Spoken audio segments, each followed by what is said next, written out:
Le journal avec Cheikh Tidiane Diao. Ibrahim Abba, fils de l'ancien Premier ministre Amadou Ba, en garde à vue suite à un rapport de la Santé. Et il a été arrêté par la division des investigations criminelles, donc dans le cadre de la délégation judiciaire ordonnée dans l'affaire impliquant Amadou Sall, fils de l'ancien président Macky Sall, et le chanteur Wally Seck, interpellé avant-hier dans la même affaire. L'opérateur économique Salou Silla a vu sa garde à vue prolongée pour les besoins de l'enquête.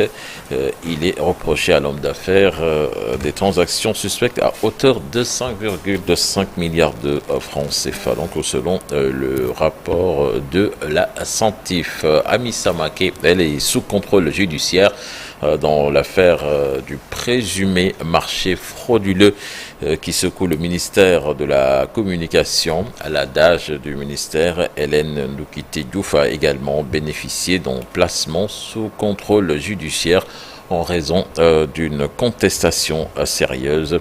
Les autres suspects dans cette affaire ont été placés sous mandat de dépôt. Et puis, dans l'affaire Azer également, Azer plutôt, qui porte plainte contre Pape Mao Diouf, qui était l'invité de Pape Ngagne Ndiaye. C'était mercredi passé. Il avait accusé son directeur de détournement de deniers publics.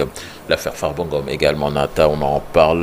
Le maire de Agnam transféré à l'hôpital principal dans la nuit du mercredi au jeudi, rappelons-le. Il avait été admis au pavillon spécial. Nous y reviendrons également dans nos prochaines éditions. Et toujours dans l'actualité judiciaire, la Cour suprême confirme la révocation de Barthélémy Diaz de la tête de la mairie de Dakar. Seuls ses avocats étaient présents face à ceux de l'État dans une audience tendue où le verdict était très attendu. Retour sur cette décision qui scelle définitivement l'avenir de l'ex-maire de Dakar à la ville de Dakar avec Habib Faye. Ne retrouvera plus son fauteuil de maire de la ville de Dakar. Ces recours déposés après sa révocation ont été rejetés par la Cour suprême. Ce matin, à l'audience, seul l'un de ses avocats, Maître El Hadj Amadou Sall, était présent. Du côté de l'État, la défense était assurée par Maître Massokhna Kane. Après une première revue du dossier, le président de la Cour a renvoyé les deux parties jusqu'à midi pour une ultime délibération. Mais la décision était sans surprise pour l'avocat de l'État du Sénégal. Le pourvoi qui a été introduit par M. Diaz a été rejeté. Tous les moyens ont été rejetés. Et donc la Cour a confirmé l'arrêt de la Cour d'appel du 3, l'arrêt numéro 3 du 31 décembre 2024. C'est prévisible, mais bon, il y a toujours le suspense et l'aléa que la Cour peut prendre la décision qu'elle estime devoir prendre.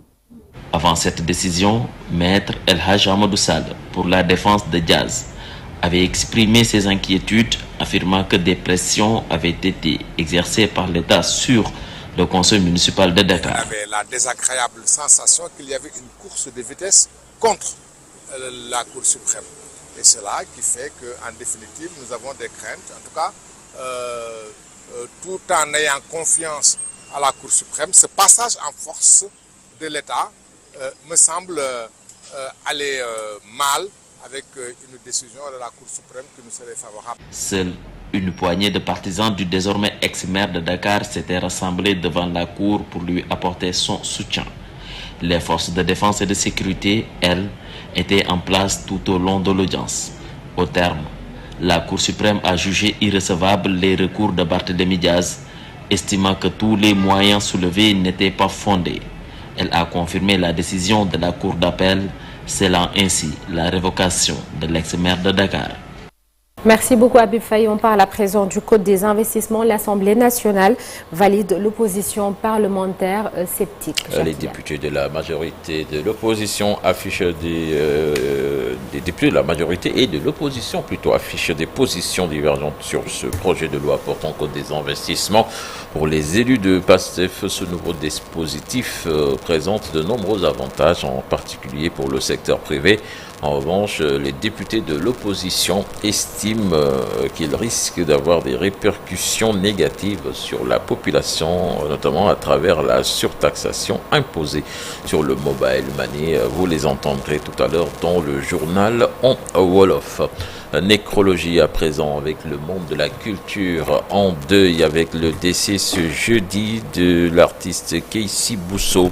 Il est l'ancien administrateur général du Grand Théâtre. Il était de 2012 à 2020.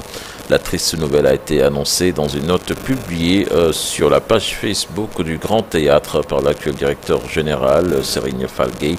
Des informations donc sur la levée du corps et l'enterrement vous seront communiquées ultérieurement sur Nana Tombaye.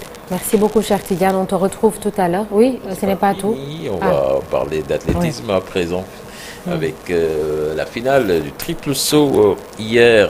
Donc Salissar qui termine à la 6e place du classement, auteur d'un bond de 14,55. Son nouveau record, la jeune athlète de 20 ans, s'approche de plus en plus de l'élite mondiale, selon Elahi Ibrahim Akam, le directeur du meeting, du grand meeting de Dakar. Ce dernier voit d'ailleurs en Salissar une médaille olympique potentielle avec plus de soutien dans sa préparation. Cher Salih Boudiara. La satisfaction sénégalaise au championnat du monde d'athlétisme 2025. La triple sauteuse qui a établi son nouveau record termine 6e de la finale à Tokyo. Une bonne performance pour sa première. Mission accomplie pour Salissar. Elle a atteint son objectif, elle est arrivée en finale, elle a battu son record personnel et elle a quitté la 21e place pour devenir 6e mondiale et elle est à 39 cm de la championne du monde, c'est le comble. C'est l'occasion de lui adresser nos vives félicitations pour avoir été à ce niveau de compétition. On savait qu'elle avait en face d'elle une quadruple championne du monde et une championne olympique. Elle n'avait aucune chance devant ces teneurs du sautoir. Donc ces 14,55 m d'aujourd'hui en finale constituent une prouesse. Depuis un certain temps, elle maintient un parcours linéaire et une progression constante. Son record personnel qui était de 14,41 et qui est passé aujourd'hui à 14,55 en est une illustration parfaite. Actuelle championne d'Afrique de la discipline, Salissar, un réel espoir de médaille mondiale pour le Sénégal dans un futur proche. Son avantage aussi réside dans le fait qu'elle est jeune. Elle vient d'avoir son baccalauréat. C'est sa première participation aussi au championnat du monde. Donc il lui reste beaucoup de marge et je pense que c'est le moment d'investir sur elle. Elle a un potentiel, elle est un potentiel médaillé olympique ou mondial, mais il faut une prise en charge totale pour y arriver. Je pense que l'État doit l'aider pour qu'elle intègre soit une université américaine ou bien qu'elle intègre un centre de perfectionnement parce qu'elle a besoin de soutien, elle est jeune et je pense que si on l'accompagne dans ce sens, elle peut nous valoir beaucoup de satisfaction à l'avenir. La Diamond League, les prochains championnats d'Afrique et du monde, les Jeux Olympiques Los Angeles 2028, les occasions pour Salissar de montrer sa progression ne manquent pas. Salih Boudiara, merci. Cette fois-ci, c'est bien fini. Merci beaucoup, cher Tidiane. Et on aura du sport au menu d'un jour au Sénégal, 11 jours dans le monde. Ce sera tout à l'heure. Et on te retrouve tout à l'heure dans quelques minutes pour le journal en Wolof sous forme de brève. Alors, le 19 septembre 2022, le footballeur sénégalais Keita Diao Baldé a été suspendu pour 2 mois par la commission antidopage nationale italienne. C'était à cause d'une violation présumée de la procédure de contrôle antidopage. L'international évolué à l'époque des faits à Cagliari, un club de Série A en Italie. Retour sur cette affaire qui a privé le joueur de sa participation au mondial Qatar 2022. Et ce vendredi, nous irons à la découverte de Maïssa Fall, généreux cycleur, artiste très connu à Saint-Louis.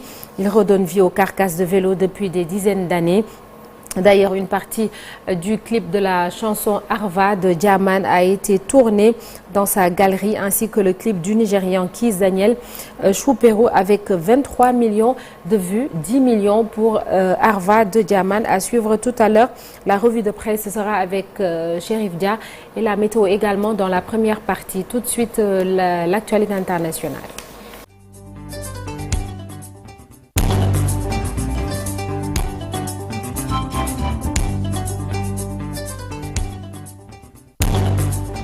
L'actualité hors du Sénégal.